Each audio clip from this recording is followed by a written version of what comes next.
ai partecipanti e come secondo le migliori tradizioni di buona educazione si inizia con un qualche ringraziamento che io devo e voglio fare.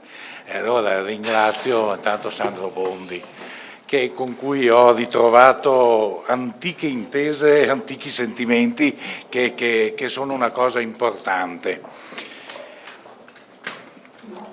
Poi voglio ringraziare quelli che l'hanno firmato e soprattutto le colleghe che sono qui presenti. Laura Ravetto, Gabriella Giammanco, Stefania Prestigiacomo, ho sbagliato anche l'ordine alfabetico, ma perdonerete. Ultimi invece gli uomini che metto, ma Capezzone e Palmizio hanno il mio ringraziamento, perché insomma ci vuole anche un pochino di coraggio per fare queste iniziative.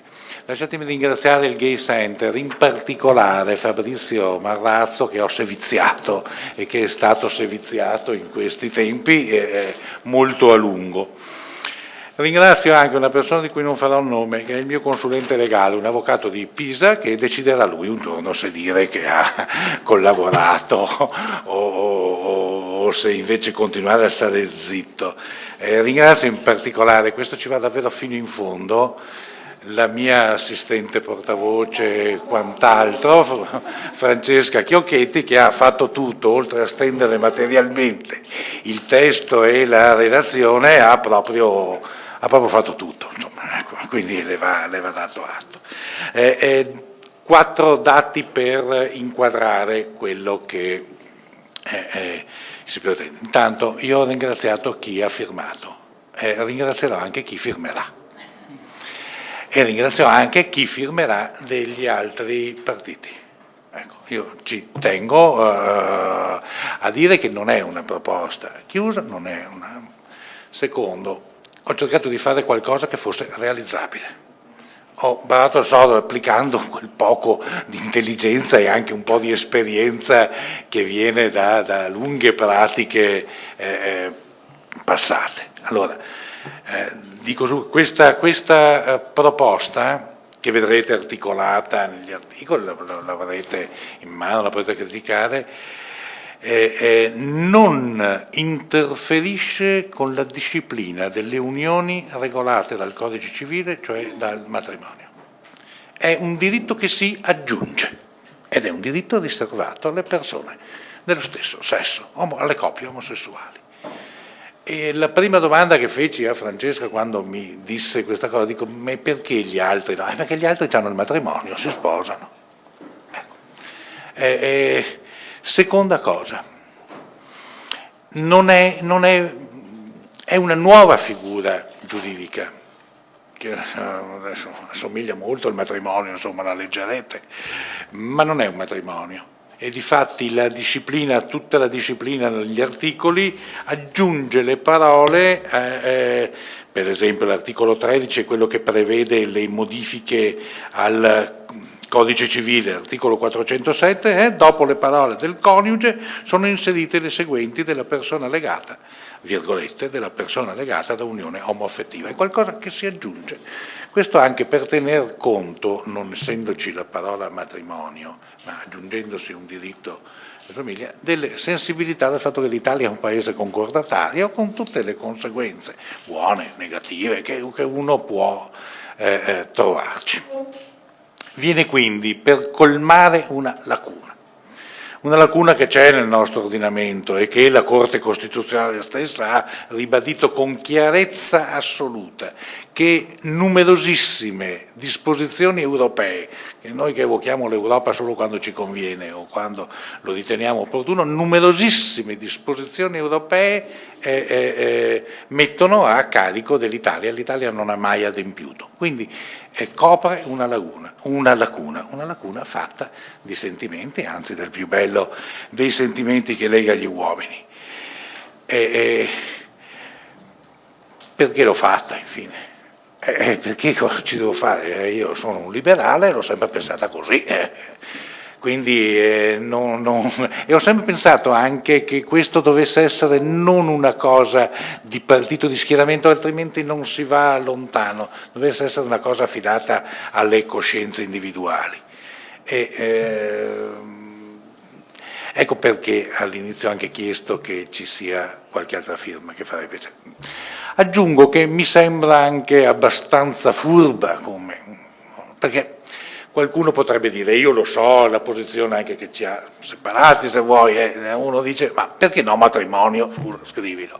Ecco, ho detto apertamente a tutti che io avrei fatto una proposta più moderata di come sono io, che sia chiaro, però siamo nel Parlamento della Repubblica Italiana, siamo in un momento, ma se pensate alle obiezioni che ci sono state mi convincono che è fatta abbastanza bene, perché le obiezioni sono state a mio avviso molto risibili, insostenibili.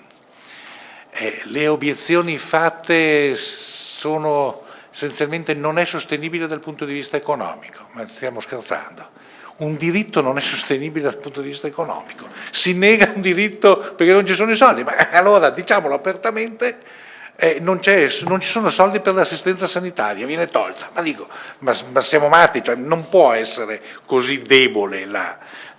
Seconda obiezione, che in un momento drammatico come questo per l'Italia non è proprio il caso, me lo scrivono tanti su Twitter, su tutti i sistemi, ma anche in un momento del genere non c'è mica da perdere tempo e pensare a queste cose quando l'economia va male, le aziende chiudono. Invece io la penso diversamente, cioè è sempre il tempo per occuparsi dei diritti ed è il tempo per riconoscere la possibilità di essere felici a tutti quelli che ne hanno diritto, che per la nostra Costituzione sono tutti gli uomini e le donne senza distinzioni di sesso, di religione, di orientamento sessuale, di quant'altro. E io ritengo che non sia più sostenibile, che noi quando ci incontriamo ci raccontiamo che non ci deve essere nessuna differenza per il colore della pelle, nessuna differenza per l'orientamento sessuale, e poi invece le facciamo. Ecco, io credo che non sia più sostenibile e che anche se la situazione è drammatica e ci occupiamo quasi sempre dalla mattina in poi dei bond, dei BTP, dello spread, di tutte queste cose, il tempo lo dobbiamo trovare e come, e soprattutto ce ne accorgiamo e lo facciamo con 20 anni di ritardo. 20 per essere anche così buoni, molti di più, soprattutto veniamo dopo una serie sterminata di paesi, in alcuni casi proprio francamente anche imbarazzanti. Io li ho elencati qui e capisco poter venire dopo l'Olanda, vabbè. No, uno dice vabbè, l'Olanda, la Svezia, la Norvegia, ma cioè, noi veniamo dopo l'Argentina, dopo il Sudafrica, ecco, veniamo dopo questi. Soprattutto, ancora più drammatico, veniamo dopo che la Corte Costituzionale e l'Unione Europea ce l'hanno detto in tutti i modi di colmare la lacuna. Ecco, la Norvegia che è fuori dall'Unione Europea l'ha fatto, noi non l'abbiamo ancora fatto. Il Sudafrica che è lontano mezzo mondo l'ha fatto, noi no. Quindi siamo in un ritardo inescusabile e anzi io come parlamentare chiedo scusa a chi ha subito in questi anni una discriminazione assolutamente ingiustificata e sofferenze non ammissibili. Adesso mi spetta anche il compito di non so per quale motivo, e do la parola a Sandro Bondi, cioè mi fanno fare una cosa che non sono capace di fare, già la disposizione al tavolo crea complicazioni, 5. Pensate che per abolire tutto io volevo fare a meno del tavolo, ma adesso non lo so, è fatta così dal 1900 la sala stampa della Camera dei Deputati e quindi ti cucchi il tavolo e ci metti. Vi chiedo scusa e dopo daremo... Sandro. Tanto più dopo le parole pronunciate ora dall'amico Giancarlo Galan, sono molto lieto e orgoglioso anche di testimoniare la mia adesione personale al progetto di legge che Giancarlo e altri parlamentari hanno presentato alla Camera dei Deputati, un testo di legge che su consiglio di Giancarlo ho controfirmato e depositato anche al Senato. Io credo che la tutta la tematica dei diritti civili sia, adesso parlo un po' come parlamentare del PDL, penso che tutta la tematica dei diritti civili, delle libertà, sia essenziale anche soprattutto in questo momento, Stefania, per definire chi siamo, per dire chi siamo al Paese. Qual è la nostra identità vera di liberali, perché sempre abbiamo detto di essere dei liberali, dei riformisti. Cioè questa tematica ci interpella profondamente la nostra identità, la nostra fisionomia. Perché in questi anni questa identità e questa fisionomia, soprattutto dopo la nascita del PDL, a dir la verità, si è di molto offuscata, come anche ha detto Giancarlo nella sua introduzione. Io ricordo che una persona, un sacerdote, uno studioso, un sacerdote come Don Gianni Baget Bozzo, a cui tutti noi eravamo molto legati, sia in Forza Italia che nel Popolo della Libertà, sottolineava sempre che siamo sì un movimento di ispirazione cristiana, ma altri partiti potrebbero dire la stessa cosa, di essere un movimento di ispirazione cristiana, anche se siamo laici e non siamo un partito confessionale. E siamo soprattutto un movimento politico, una casa in cui si ritrovano laici, come diciamo, e credenti, oppure sarebbe meglio dire in questo caso che siamo tutti laici, anche noi credenti, anche noi cattolici. Quando siamo impegnati in politica non possiamo non essere laici, perché siamo alla ricerca di una soluzione, di un equilibrio nel dialogo con posizioni diverse dalle nostre, e sappiamo quanto sia importante oggi il confronto, il dialogo serrato fra i cosiddetti laici e i credenti con quei laici che si pongono delle questioni che riguardano il diritto alla vita, che riguardano il senso della vita stessa. Ecco, io penso che il nostro partito deve avere questa identità, un'identità di forza liberale, non solo a parole, ma anche nei fatti, nei provvedimenti di governo, nei provvedimenti politici, e una forza di ispirazione cristiana, lo dico chiaramente, che non cerca di essere accreditata dalla curia, come abbiamo fatto purtroppo molto spesso in questi anni, ma che cerca un rapporto vero con il mondo cattolico, con le realtà del mondo cattolico, che sono una cosa ben diversa dalla curia, come sappiamo, non solo oggi, ma nella storia della Chiesa, per chi abbia almeno un minimo di conoscenza della storia del cristianesimo, della Chiesa cattolica. Il caso di Roma credo che sia abbastanza significativo dal nostro punto di vista, ma qui si aprirebbe una cosa che non è il caso di aprire oggi. Però io volevo aggiungere una seconda riflessione, poi chiudo, perché questa tematica dei diritti civili impone e consente anche a noi cattolici, a noi che ci diciamo cattolici o credenti, di dire chi siamo oggi, specialmente i cattolici impegnati nella vita politica, di dire qual è la nostra identità di cattolici, il nostro rapporto con la modernità oggi, di credenti e di cattolici, perché non è molto semplice, non è chiaro sempre questo. Chi sono i cattolici oggi impegnati in politica? Dico impegnati in politica perché è una sfera privilegiata. I cattolici impegnati in politica devono affermare una verità, una dottrina di fede, un'ortodossia, o devono avere una fede? Devono avere una fede, vivere insieme, accanto, comprendere le persone che soffrono nella società, che sperano, che hanno desideri di felicità. Io penso che i cattolici devono essere questi. Non devono solo affermare una dottrina, ma avere una fede, viverla a contatto con la gente, con gli uomini, le donne, con i loro errori, i loro drammi, le loro contraddizioni perfino. Questo per me è oggi essere credente, per me.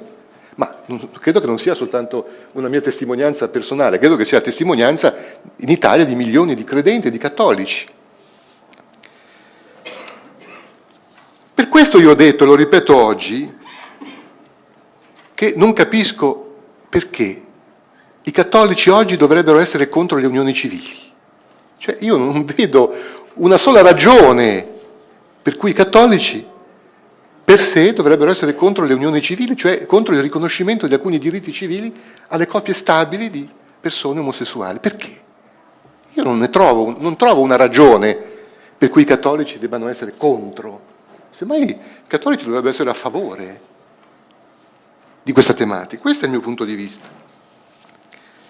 E infatti io penso che a parte alcuni neofiti, quelli che si innamorano ma io penso che la Chiesa è una Chiesa che ha dentro di sé molte voci, i cattolici la pensano per fortuna laicamente su molte questioni in maniera diversa, e penso che in generale il nostro compito di cattolici è quello, soprattutto i cattolici, no, soprattutto i cattolici diciamo, perché dovrebbe essere quello di costruire dei ponti, di costruire un dialogo, la ricerca di soluzioni di equilibrio con chi la pensa diversamente da noi. Questo penso che dovrebbe essere oggi il compito dei cattolici. Chiudo, ho letto che alcuni amici del PDL, non faccio alcuna polemica, sostengono che la maggioranza del partito non la pensa come me, come noi, sostengono che occorrerebbe discutere dentro il partito per stabilire una linea condivisa, comune, e infine sostengono che occorrerebbe una moratoria su questi temi. Moratoria è un termine difficile, applicata una moratoria su questi temi mi sembra un po' esagerato, ma comunque. Io voglio essere molto chiaro su questi punti. Discutere è sempre bene anche in un partito, anzi è necessario, vorrei che ci fossero più sedie per discutere, ma non per giungere ad una linea imposta da una maggioranza e subita da una minoranza. A parte il fatto, lo dico a Roccella, che pensa che lei rappresenterebbe la maggioranza, non so, non so questo, è da vedere. Sì. Io voglio dire che su questi temi, l'ha detto Giancarlo Galan, questi sono temi che riguardano la sfera della coscienza individuale di ogni persona e di ogni parlamentare. E io, come parlamentare del PDL, rivendicherò fino alla fine la mia libertà di coscienza, di dire la mia opinione in Parlamento su questi temi, e non mi adeguerò a nessuna maggioranza che possa nascere all'interno del partito. Poi, e chiudo, non vedo perché ci debba essere una moratoria su questi temi. Il Parlamento non ci può essere una sospensione di questa discussione. Non è che noi possiamo dire questa legislatura non si discute di questi temi perché noi, forse nell'altra avevamo la maggioranza, allora non c'era bisognava accelerare. Adesso che non so, in questo Parlamento non si dovrebbe discutere, il Parlamento è nato per discutere. Il Parlamento è nato per questo, non è che si può dire in questo Parlamento ci deve essere una moratoria, non si discute di questi temi. Io sono perché si discute di questi temi in questo Parlamento, che ci sia un confronto libero fra i parlamentari. Penso che sia anche bene che ci sia un rimescolamento delle carte, un confronto libero, aperto all'interno nostro, fra i partiti, in modo da superare i muri anche su queste questioni, che non hanno più motivo di essere, caro Giancarlo. E penso che sia una cosa feconda questa, di aprire una discussione libera in Parlamento, libera in Parlamento. Io penso che ne deriveranno degli frutti positivi, grazie anche a te Giancarlo, al tuo coraggio, per il PDL, per la politica italiana, per la Chiesa e per il nostro Paese. Grazie Sandro, adesso vedo Francesca che mi dà occhiatacce e mi ordina fai, non ho capito se devo fare, se devo dare la parola alla Stefania, non ho capito, per cui dillo tu. Il mio destino è essere sottoposto al...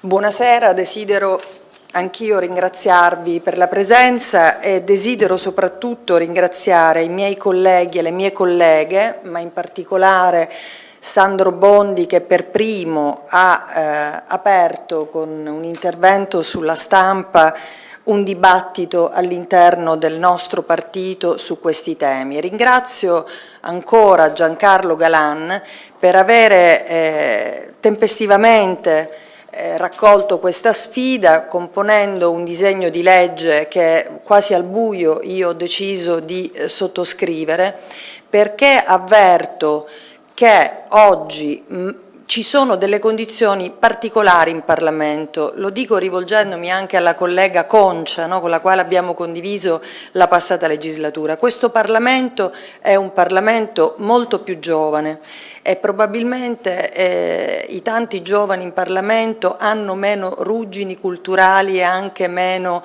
impostazioni ideologiche. Per questo io credo che potrebbe essere possibile trovare una maggioranza che non potrà che essere, caro Sandro, trasversale, perché questi temi non soltanto non sono coartabili all'interno di una linea unitaria di partito, e anch'io sorrido rispetto, diciamo, alle richieste di moratoria da parte di alcuni nostri colleghi. A noi non manca il coraggio, lo abbiamo già dimostrato, personalmente quasi in solitario Da Ministro per le pari opportunità ho difeso un referendum per modificare una legge, la legge 40, dichiarata incostituzionale. Ci ha pensato la Corte Costituzionale a cassare tutte quelle parti che noi volevamo modificare. Certo non era facile coinvolgere su un tema che magari investe una realtà che non è certo maggioranza, non è stato facile mobilitare le coscienze. Ma oggi, diciamo, tornando all'iniziativa sulle unioni civili, io credo che ci siano straordinarie condizioni in Parlamento per rimuovere finalmente questo vulnus al nostro ordinamento, che continua a negare diritti rispetto all'articolo 3 della Costituzione. Giancarlo ha detto: noi abbiamo voluto fare una proposta che non toccasse il matrimonio ma che agisse parallelamente, e lo abbiamo fatto perché il nostro obiettivo è cercare di unire il più possibile, non dividere. Non abbiamo voluto toccare il tema delle adozioni perché sappiamo che da questo aspetto di tutta la materia potrebbe derivare una polemica paralizzante per una iniziativa che, lo diciamo chiaro, non è una battaglia di testimonianza. Noi non stiamo presentando questa proposta di legge per ribadire che c'è anche un'anima libera dentro il PDL. Noi abbiamo studiato questo testo, che ovviamente è aperto a modifiche perché ce ne sono tanti di testi in Parlamento. Noi abbiamo lavorato con un unico obiettivo, quello di raggiungere l'obiettivo, cioè questa nostra iniziativa non è un'iniziativa di testimonianza, non ci interessa. Si possono fare iniziative di testimonianza su altri argomenti. Oggi l'Italia può recuperare un ritardo che è un ritardo delle istituzioni, parliamoci chiaro, non è un ritardo della società. Le unioni omosessuali sono ampiamente accettate nel nostro Paese e rispettate. E io direi che i diritti che noi abbiamo voluto riconoscere in questo testo, prima che essere diritti civili, sono diritti umani, perché garantire il diritto alla casa, all'eredità, alle cure mediche, al proprio partner, sono innanzitutto diritti umani prima ancora che diritti civili. E poi si può discutere, si possono trovare formule più o meno soft, però la volontà che rappresenti comunque un elemento di discontinuità rispetto al passato è oggi di far recuperare alle nostre istituzioni e soprattutto al Parlamento un ritardo che è ormai intollerabile. Quindi io mi auguro che non ci siano giochini tra Camera e Senato, che non si facciano delle cose per cercare di impantanare, perché il nostro obiettivo è di andare avanti. Questi temi non sono temi sui quali si può trovare sintesi all'interno del gruppo. È apprezzabile l'iniziativa del nostro gruppo di aprire un dibattito e faremo una e più riunioni su questo argomento. Difficilmente riusciremo a trovare una sintesi, però ben venga finalmente questo dibattito, e lo dico anch'io da cattolica impegnata in politica ormai da diversi anni, ma che ha sempre ritenuto che l'approccio alla formazione delle leggi dovesse essere un approccio assolutamente laico. Io mi sento portatrice in Parlamento dei miei valori, dei valori con i quali sono stata cresciuta, educata, e penso proprio in virtù di questi valori da cattolica impegnata in Parlamento che oggi occorra tendere una mano verso una comunità che è stata troppo a lungo discriminata. Grazie. Adesso io ci terrei molto, dopo, lasciando ovviamente e ringraziando anche i partecipanti, io ci terrei che Gabriele Giammanco e Laura Ravetto e Gabriele Giammanco dicessero una parola. Hai bisogno di prepararti tu, perché sei timida e allora hai dovuto. Prima è per ringraziare te, Sandro. perché non significa certamente che noi parlamentari, perché giustamente c'è un clima diciamo così di armonia e reciproca attenzione tra le parti politiche e soprattutto un impegno comune sui temi economici che non vengono certo dimenticati solo perché uno tratta di pari dignità diritti civili, debbano smettere effettivamente di fare politica e soprattutto, come diceva Sandro, di far vedere chi sono in politica. Anch'io sono cattolica, però proprio perché cattolica non mi sento né in grado né nella posizione di poter giudicare o decidere che qualcuno ha diritti diversi dai miei. E quindi vi ringrazio per aver proposto questa iniziativa legislativa che ho letto io invece dalla prima all'ultima riga e che ho convintamente sottoscritto dopo averla letta. Ho due considerazioni ultime soltanto. Noi ci siamo spesso lamentati come Parlamento che in qualche modo la magistratura ha di fatto così disciplinato delle materie che spettavano a noi. Non è che potremmo continuare a dire questa cosa se proprio dove questa disciplina non c'è, dove ci sono questi vuoti normativi, il Parlamento non si impegna. Quindi questo è un dovere che noi abbiamo. Poi naturalmente questa è un'iniziativa politica, potranno esserci altri testi, come ha detto giustamente Stefania, ma l'iniziativa politica noi abbiamo il dovere di avviarla. La seconda considerazione che faccio è che giustamente Sandro e Giancarlo hanno elencato i paesi che che hanno recepito quella che è una volontà europea. Allora io dico che Unione Europea non può essere così unione su praticamente tutto e divisione sui diritti, cioè è chiaro che è proprio dai diritti che si dovrebbe partire per avere un'unione. Quindi grazie di questa iniziativa e grazie di coinvolgerci nell'iter di questa iniziativa. Grazie a te per averci supportato insieme. Io prima ho dimenticato di salutare, ma era arrivato Massimo Palmizio, che invece mi sono dimenticato di salutare Daniele Capezzone, che con grande gentilezza è venuto a trovarmi, ma come Presidente della Commissione fa quello che avrei dovuto fare forse anch'io, cioè Presidente della Commissione. Gabriele Giammanco, sì, che non è nuova, iniziative coraggiose, originali. Sì, mi ricordo Giancarlo quando nella scorsa legislatura ti sei associato alla mia battaglia per far pagare anche agli immobili della Chiesa l'IMU e quindi insomma dopo una tirata di orecchio poi per fortuna Giancarlo mi è venuto dietro diciamo in questa battaglia e poi siamo diventati in tanti e per fortuna insomma la cosa insomma è andata nella direzione giusta.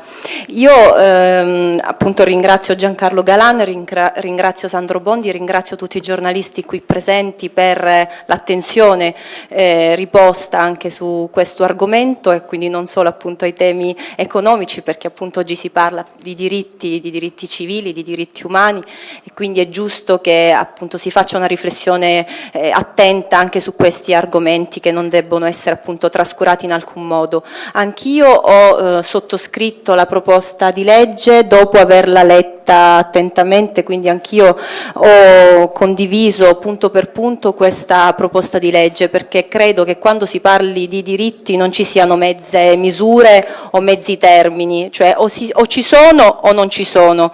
Quindi in questo senso insomma tutti i diritti che vengono riconosciuti alle coppie omosessuali, alle coppie omoaffettive, mi piace chiamarle come il titolo della proposta di legge riporta perché appunto si tratta di unioni d'amore, di affetto che vanno avanti da tanti anni, che quindi proprio per questo devono essere legittimati.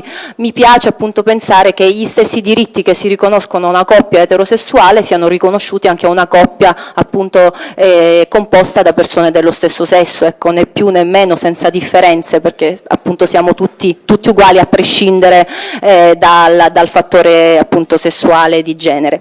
E anch'io mi vorrei associare ad una riflessione per quanto riguarda il fatto di essere credenti e il fatto di essere cattolici.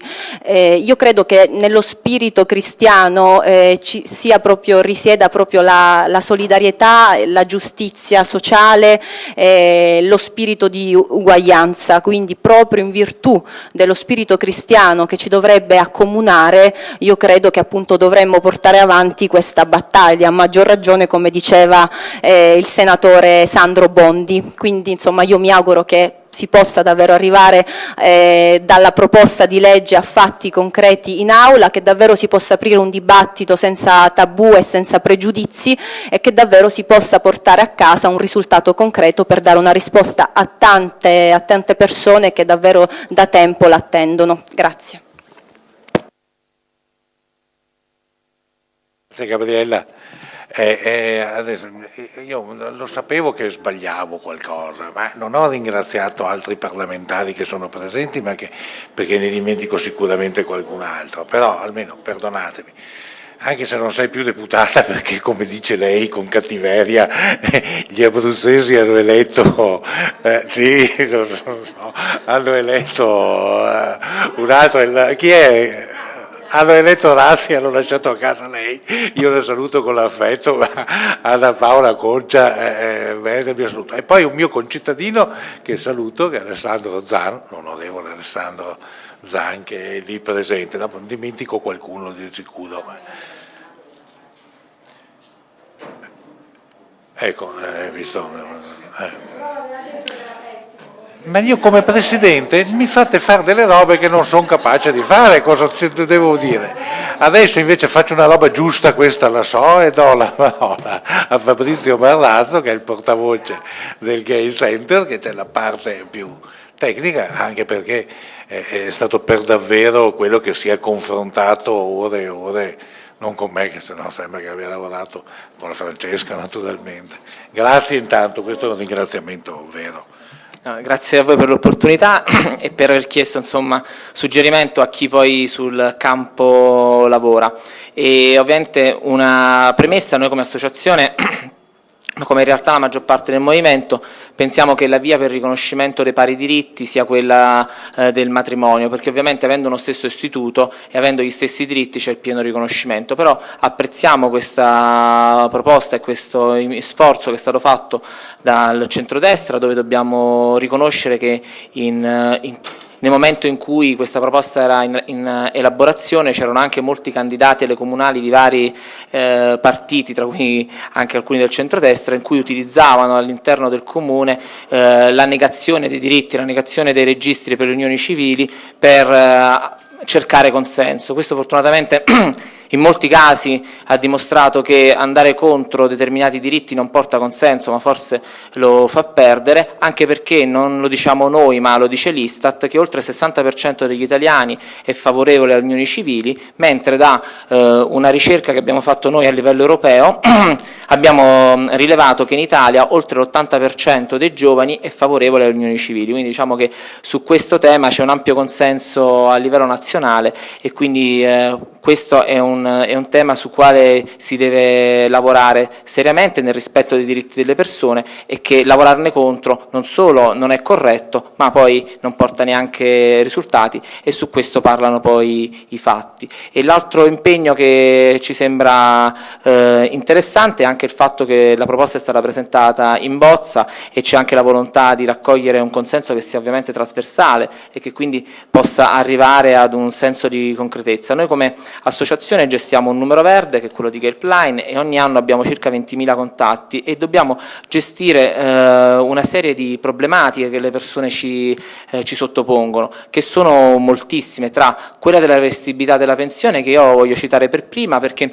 non è un privilegio che viene richiesto, ma chi chiede la reversibilità della pensione, quando uno ha un coniuge a carico, nei propri contributi viene anche pagata la quota per il coniuge, quindi nel momento in cui una persona lavora e paga le tasse alla pari degli altri, non è una richiesta di privilegio, ma è una richiesta di uguaglianza, perché mentre gli altri che pagano le stesse tasse poi gli viene riconosciuta la reversibilità della pensione, nel nostro caso questo non avviene. E inoltre anche l'assistenza sanitaria, noi abbiamo coppie in questi giorni che stanno assistendo il proprio compagno, però non essendo praticamente riconosciuta l'assistenza sanitaria, loro per assistere il compagno in ospedale devono prendere i giorni di ferie, e esaurite le ferie devono decidere se lasciare il compagno in ospedale, ad esempio in casi di malattie gravi in cui hanno bisogno di un'assistenza quotidiana, oppure licenziarsi. E questo non è giusto, perché per le altre coppie non avviene così, e delle persone che già sono in difficoltà e in una situazione difficile non possono trovarsi ulteriormente in difficoltà, anche anche perché nella maggior parte dei casi delle coppie gay noi abbiamo che anche spesso la famiglia è assente. Qui abbiamo un'eccezione perché poi con noi abbiamo Agedo, che sono la parte di quei genitori che invece sostengono i figli, ma in molti altri casi noi abbiamo che la famiglia è assente, quindi se non è il proprio compagno ad assistere il compagno malato, abbiamo che spesso neanche la famiglia se ne interessa, e quindi questa legge in questa direzione sicuramente potrebbe dare un apporto concreto, così come anche quello che riguarda l'elemento della successione. Noi abbiamo casistiche diverse di persone che hanno vissuto 20-30 anni con il proprio compagno, poi alla morte del proprio compagno la casa è stata lasciata ai parenti che semmai anni fa avevano anche cacciato o messo nell'angolo la persona omosessuale, che poi dopo ritornano soltanto per riavere la casa e semmai non vanno neanche ai funerali del defunto. E poi come anche poi il riconoscimento ad esempio che c'è del partner nel caso il partner non abbia la cittadinanza italiana, e questo è un elemento importante perché ci sono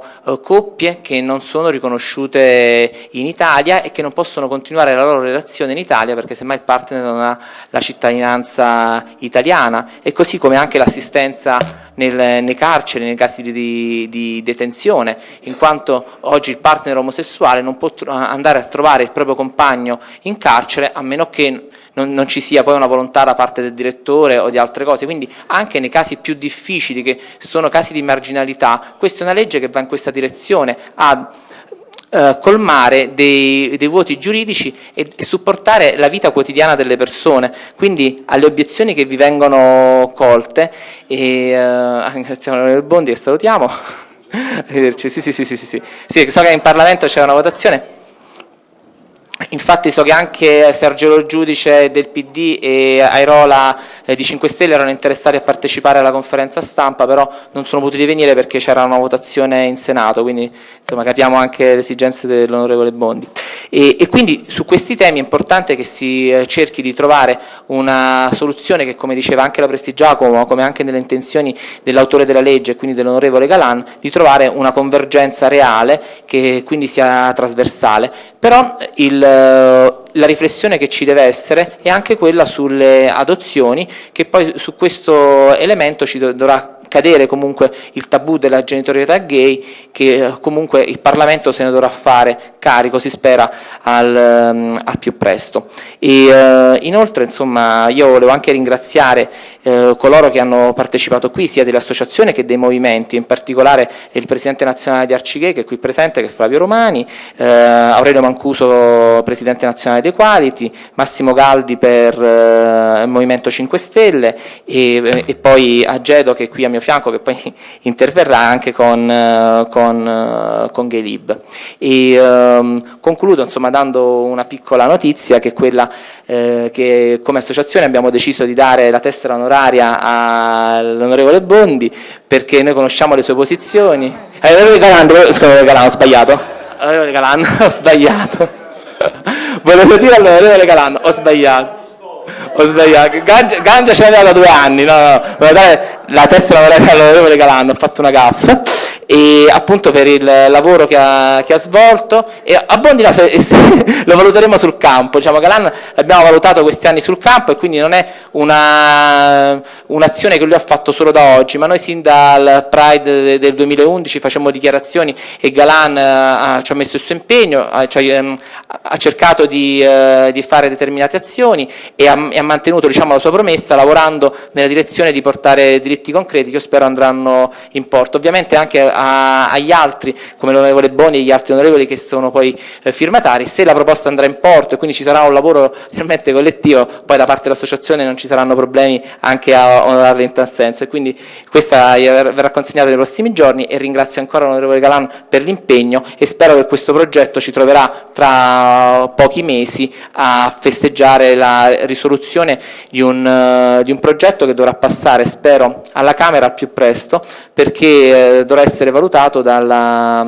Commissione Giustizia della Camera, che io spero nelle prossime settimane, così come sta avvenendo in Senato, si possa già iniziare a discutere e a trovare poi delle soluzioni concrete. Quindi ancora grazie all'onorevole. Adesso abbiamo ancora qui Ettore Ciano della Gedo, come è già stato presentato dalle associazioni genitori, e Sandro Mangano invece perché è lì che parla per ultimo perché è stato eletto pochissimi giorni fa, quindi parla per ultimo. Dopodiché io sarei lieto ovviamente di sentire chi vuole sapere qualcosa e anche chi vuole dire qualcosa.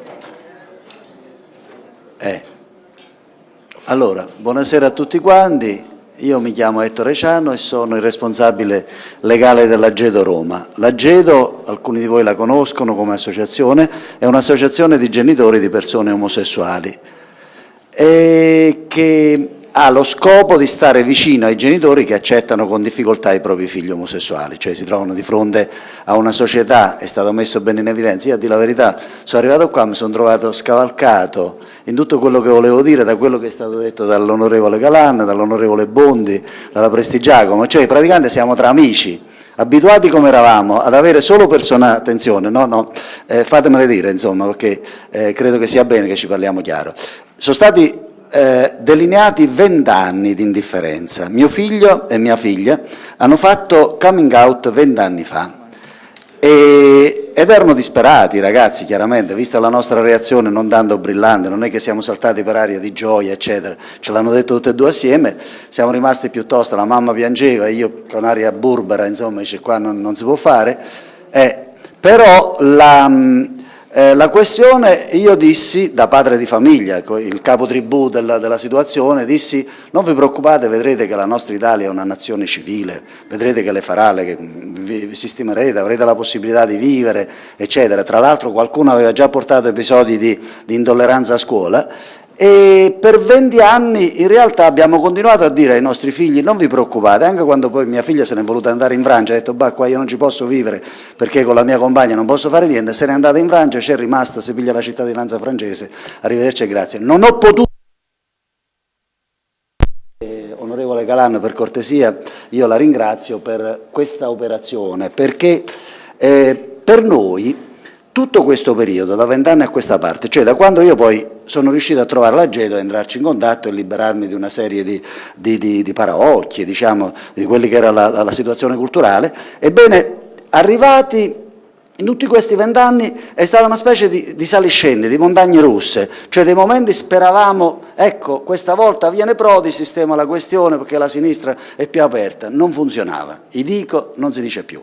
Giriamo, cambia regime, tiravento, vedrete che quelli sono più liberali, bella parola ha detto il professor Bondi prima, ha detto dov'è la nostra liberalità, cioè il pensiero liberale è un pensiero storicamente presente come aperto eccetera nel nostro Parlamento italiano ma anche nella società italiana, ebbene questa liberalità non siamo riusciti a vederla. Il culmine è stato, la mazzata più grossa l'abbiamo presa quando l'onorevole Berlusconi ci ha detto finché ci sto io qua non se ne parla proprio di diritti agli omosessuali. Eravamo contenti quando l'Europa ci diceva, mandava la notifica all'Italia, facciamo la cosa. Cioè io volevo far presente agli onorevoli che sono intervenuti con somma gioia mia, io sinceramente non credevo mai che nella mia vita avrei avuto la possibilità di avere un momento come questo, ringrazio tutti quanti voi, oltre che quelli del movimento LGBT che ci sono stati sempre vicini, però ringrazio che a questo punto la questione omosessuale, stasera quando io incontro i miei soci, che sono genitori che piangono ancora, insomma chi si dispera, chi è avanzato, ha superato, insomma riesce a parlare, a guardarsi negli occhi con gli altri, sono sicuro di poter dire sinceramente, era una domanda che avevo fatto a qualcuno in un'altra degli incontri che abbiamo avuto, sono sicuro di poter dire l'aria sta cambiando, cioè 20 anni sono tanti sulle nostre spalle. Noi cominciamo ad avere tutti 70-80 anni e questo sali e scendi, a parte il fatto che ci fa male alla salute, per cortesia, vorremmo evitarcelo per i prossimi anni. Questa cosa è una cosa su cui noi puntiamo. Non è mai successo nella nostra storia di padri e madri di persone omosessuali che qualcuno ci dicesse guardate che in Parlamento questa volta, sarà perché sono cambiati, i vecchietti sono più di testa dura molto probabilmente, no, perciò vi dico, il fatto che cambiate, vedo tante facce giovani, tante volte giovani che si presentano, ci dà speranze e io trasmetto questo messaggio di speranza, onorevole Galan, perché ci viene da una parte da una parte, che a dir la verità storicamente abbiamo sempre considerato avversa. Vabbè, abbiamo sbagliato, ma state attenti che noi siamo delle persone che di politica non ne capiscono un tubo, parliamoci chiaro. Cioè, io facevo l'ex insegnante di matematica ed ero legato alla matematica, tra l'altro, capite? Cioè, voglio dire, questo ci porta ad avere una parte della popolazione italiana che è consistente. Se li stimiamo in 2 milioni saranno 4 milioni di genitori, se li stimiamo in 3 milioni, così come fa l'Istat, saranno 6 milioni di genitori che vivono una situazione difficile, che dicono, tra l'altro parecchi di noi sono insegnanti, hanno insegnato la Costituzione, la parità, l'articolo 3, tutte queste cose qua. Abbiamo instillato nei nostri figli un rispetto di una nazione che non gli ha tornato. Non riesce a tornargli questa fiducia che noi abbiamo trasmesso. Vi ringraziamo per darcela oggi a noi.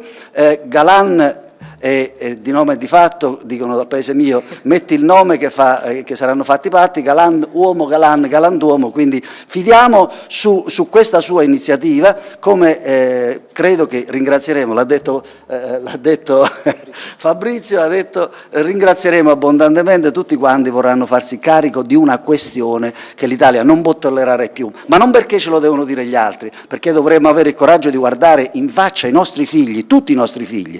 Non ci sono fasce sociali che fanno figli omosessuali, per fortuna, per cui essendo una questione trasversale, adesso arrivano in aggedo delle persone che occupano degli scalini un po' più in alto e che hanno deciso di mettere un po' fine a questa che sicuramente è una questione nazionale. Io la vedo come una questione nazionale, sarebbe che sulla mia pelle. Ringrazio tutti, va bene? Salve. Bene, c'è Sandro Mangano che festeggiamo come presidente, neopresidente da pochissimo di Gay Lib, e dopo mi ha chiesto già di parlare, lo dico già, Flavio Romani, che è il presidente della storica associazione Largi Gay. Ebbene, salve a tutti, rappresento gli omosessuali di destra e rappresento anche quell'area proprio liberal-democratica. Siamo noi veramente felici e con una parola posso dire era finalmente ora. Era finalmente ora, infatti da anni cerchiamo di lavorare all'interno con il centrodestra, con i nostri parlamentari, con i nostri politici, e sono felice veramente che una proposta del genere venga proprio dal politico Galan, non tanto perché del PDL, ma perché è riuscito nella sua proposta, lasciatemelo dire, a centrare la reale esigenza di quello di cui una coppia omosessuale, e lo dico in prima persona, ha realmente bisogno.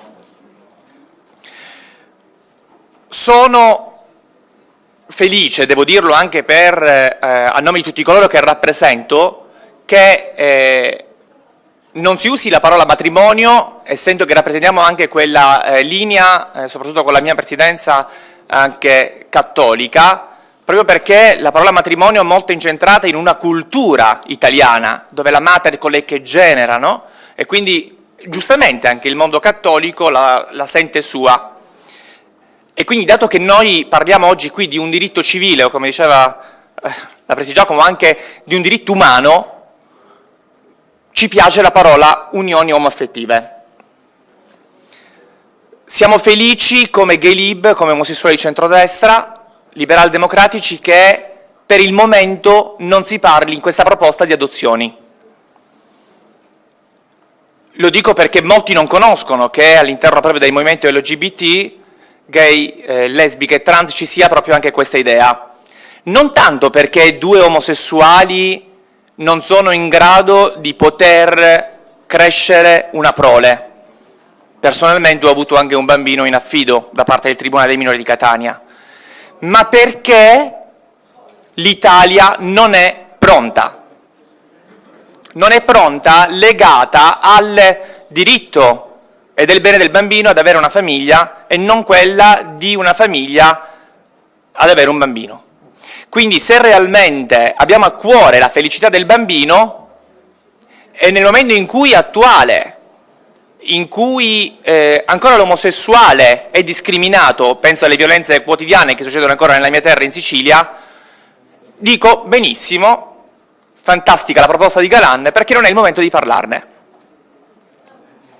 Proposta di legge efficace e certamente anche rispettosa, non tocca quindi, come abbiamo detto, i valori del mondo cattolico, e ritengo che possa veramente anche trovare un pieno accoglimento in maniera trasversale anche con il centro-sinistra. Molti in questi giorni ci stanno twittando perché la politica non si occupa del lavoro, che è la cosa primaria, e pensa successivamente ai gay. Io dico che qui si sta parlando di civiltà e di libertà, e il lavoro c'entra pure, perché basti pensare che un omosessuale, un transessuale è doppiamente discriminato nel trovare un posto di lavoro. Per concludere dico soltanto, e spero, che questa proposta venga appoggiata da tutte le forze politiche e che non ci siano all'interno delle correnti trasversali. Ben venga il dialogo, che rischiano ancora una volta di rallentare una riforma che da troppo tempo noi omosessuali stiamo aspettando in Italia. Una proposta di legge quindi fantastica, di cui noi abbiamo bisogno, e che si chiamano unioni omoaffettive. Grazie. Mi dicono una cosa brutta, relativamente abbiamo superato momenti più difficili, anche che alle 5 la sala dobbiamo lasciarla libera, però io ci terrei a sentire due parole da parte dell'Arcigay di Alessandro Zan, lei lo vuoi. Ivan Scalfarotto è venuto qui un minuto fa, adesso è uscito, non lo so, forse si vota. Io ne approfitto, visto che ho il microfono e noi lo cediamo con grande sacrificio, per dire che io la vedo diversamente dal mio amico Mangano, perché se non c'è il capitolo delle adozioni è perché tutto il capitolo delle adozioni in Italia va totalmente rifatto, soprattutto quelle internazionali, su cui ci sono anche interessi molto poco chiari. Ecco, questo è il motivo. Dopodiché io non ho veramente non ho certo il timore di dire che se un bambino fosse affidato a una coppia omosessuale non ci troverei proprio niente di male. Secondo, dico anche che avendo visitato gli orfanatrofi in giro per il mondo, io ho visto ormai, ahimè, migliaia di bambini che non hanno neppure la speranza di ricevere una carezza nella loro vita. Ecco, basta, dopo questo non c'è, per cui non ne parliamo, però ne parliamo presto. Grazie, sarò davvero molto telegrafico. E niente, io voglio cominciare con le cose positive, voglio cominciare con l'apprezzamento e davvero un grazie molto grande all'onorevole Galan, che tra l'altro è il mio conterraneo e che è stato il mio governatore per parecchio tempo. Andiamo forte, sì, si vede di sì.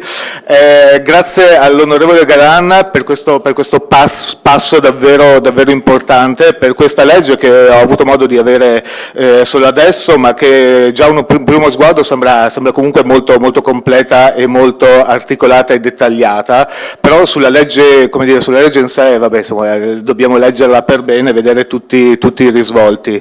È davvero, cioè, come dire, un apprezzamento molto grande che viene da parte nostra, perché questo passo ci ha in un primo momento sorpreso, devo dirle la verità, ci ha sorpreso proprio per le stesse ragioni per cui diceva prima il papà della Gedo, dalle parti del PDL, dalle parti del centrodestra, in questi 20 anni abbiamo avuto solo indifferenza quando è andata bene, però abbiamo avuto anche spesso dei gran ceffoni, delle gran offese, delle gran volgarità, con delle dovute, come dire, eccezioni preziose, eccezioni a cominciare dalla figura del ministro Prestigiacomo, della ministra Carfagna. Da Galan non c'è mai arrivato niente di brutto, però queste cose le dobbiamo dire.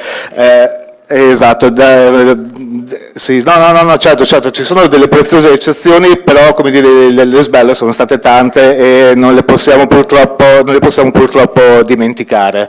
Dalle interviste che ci sono state nelle settimane scorse ci siamo fatte un'idea delle mancanze forse di questa legge. C'è un buco che purtroppo grande come una casa, l'ha detto adesso Galan, che questa legge non regola in nessun modo la questione dei figli, e la questione dei figli già presenti all'interno delle coppie omogenitoriali. Avremo modo di approfondire per bene questo argomento, però insomma è un buco per noi molto pesante.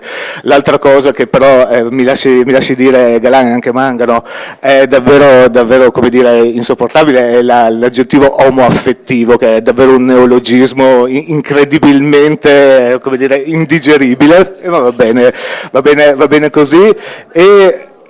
È tutto, no, ma è un po' come dire eteroaffettivo. Come vi suona a voi eteroaffettivo? Non lo so, appunto. E vabbè, è inutile ricordarlo ancora, però insomma la parola magica per noi, per Arcigay, per buona parte del movimento, la parola magica è matrimonio civile. Noi è lì che dobbiamo arrivare, onorevole Galan e carissimi tutti, è lì che dobbiamo spingere questa società. Prima Bondi, e concludo, Bondi diceva perché mai i cattolici dovrebbero dire no alle unioni civili, e io dico, ma perché mai i cattolici dovrebbero dire no al matrimonio civile? Non sarà la stessa cosa fatta in comune davanti a un sindaco, 2 uomini e 2 donne che si sposano davanti al sindaco. È una cosa, come dire, che vediamo dappertutto. Fra un po' ci arriverà l'Inghilterra di Cameron, l'Inghilterra conservatrice di Cameron, ci dobbiamo arrivare anche noi, dobbiamo spingere anche noi verso quella direzione. Comunque grazie all'onorevole Galan, all'onorevole Bondi, a Prestigiacomo come tutti gli altri. Grazie tante.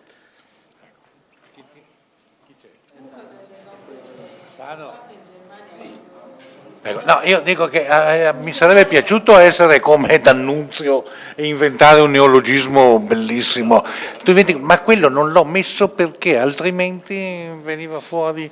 Quello lo metterai tu quando io sarò incenerito alla fine della legislatura. Ciao innanzitutto. Ciao.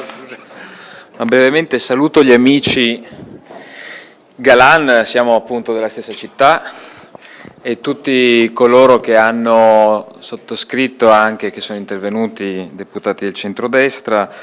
Ma io accolgo favorevolmente questa proposta, l'ho letta insomma, perché parla di parità di diritti, questa è la cosa irrinunciabile, fondamentale. Io ho presentato alla Camera il primo giorno di insediamento la proposta sul matrimonio.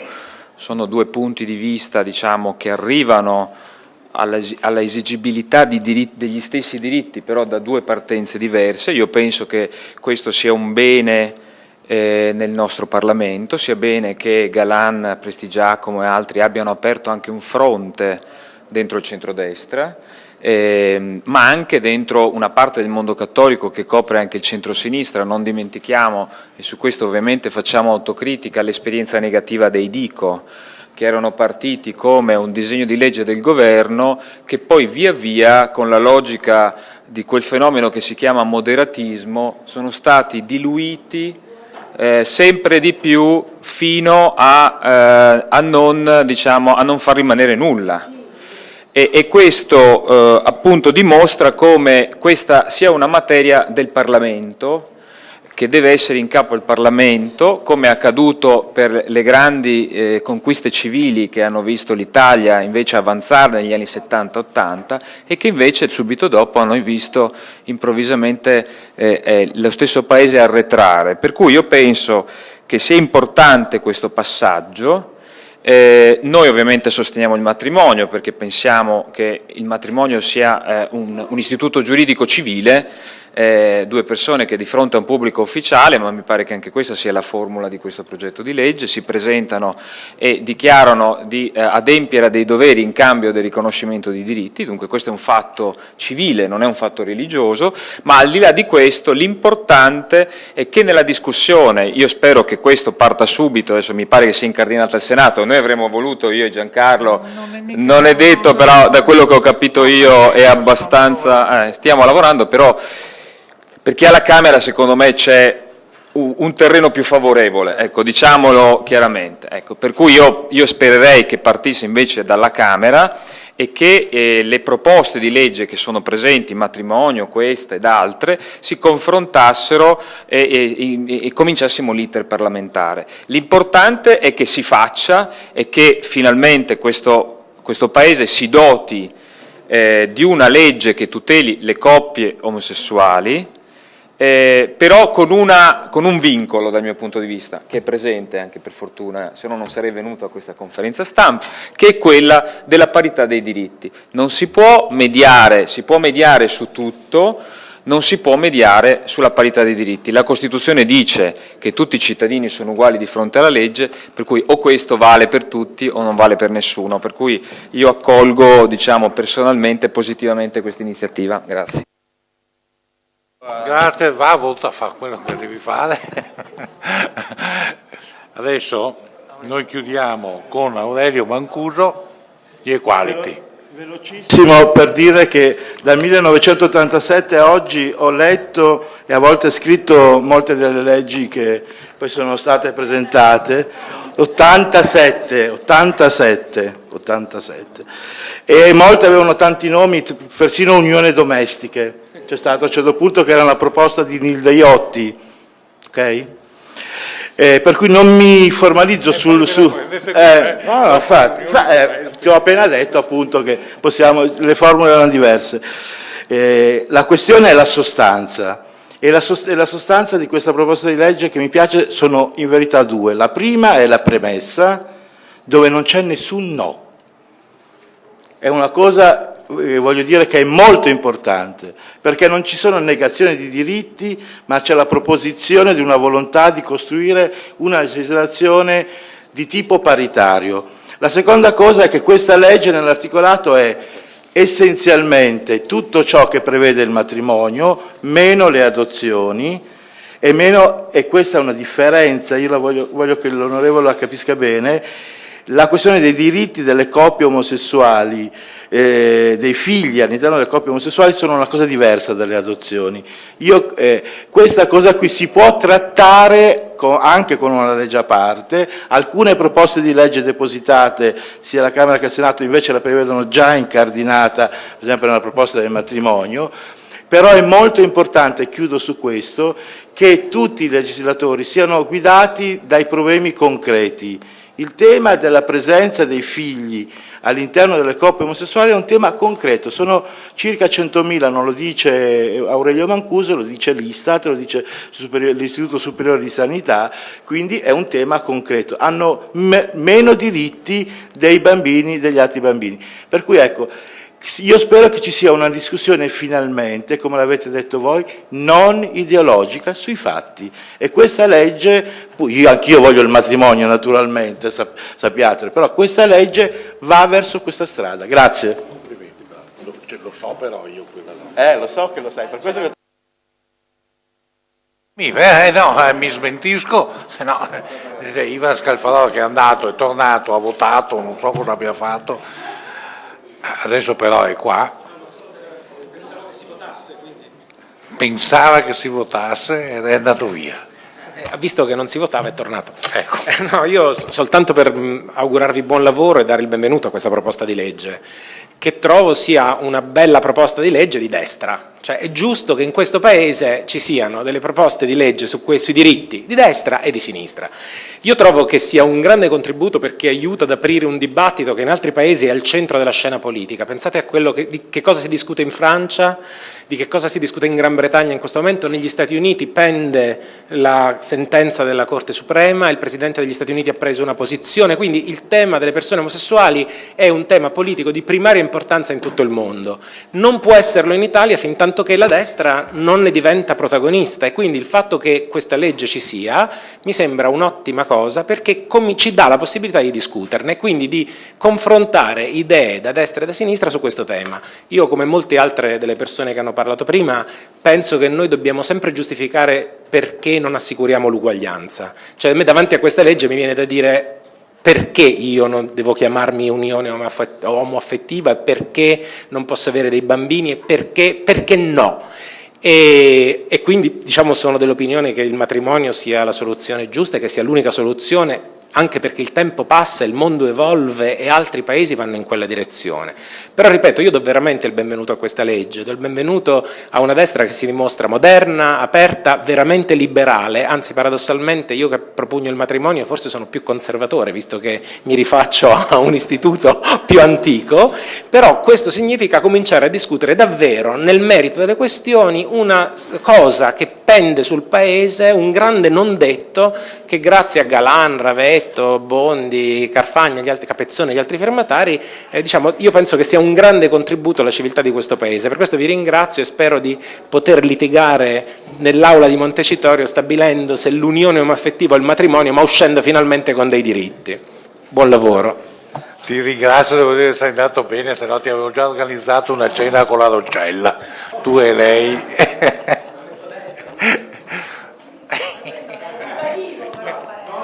Adesso cosa devo fare? Andare via. Saluto e ringrazio per davvero.